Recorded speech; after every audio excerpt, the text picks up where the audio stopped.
partia.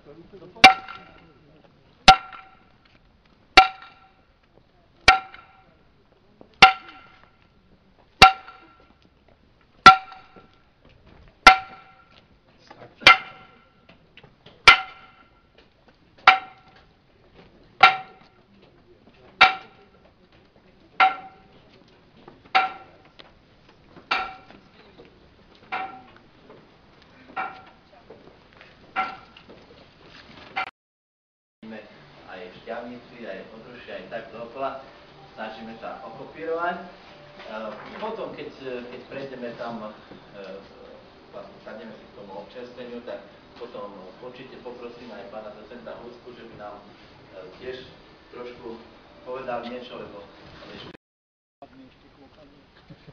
A ja obdivujem toho klopačkára, lebo ten skutočne klopal 2 hodiny v podstate.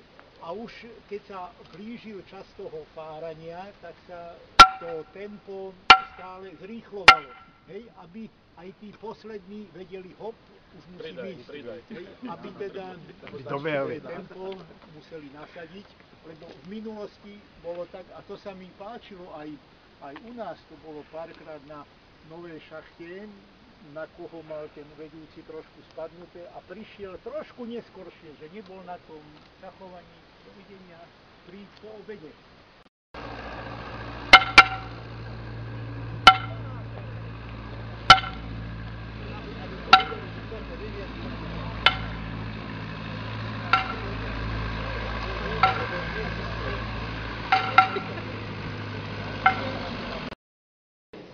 Rozpetu baní nebolo v meste ani na okolí zle, a tak mysel baníkov, aby sa v školách bola bujná.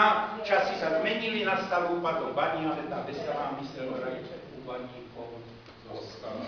A vtedy, keď ste sa vraj opýtali, baníka, ako sa má tak povedala, pokiaľ je tá bieda. Ale vzhľadom, že sme tu teraz takto, tak na zdravie, povie pán predseda, a môžeme byť, kedy sa nám zachce, pokiaľ máme. Čo? A tomu, čo chutí. Takže na zdravie, trošku tú kolofóniu teda preťahneme. Práce by zabudli.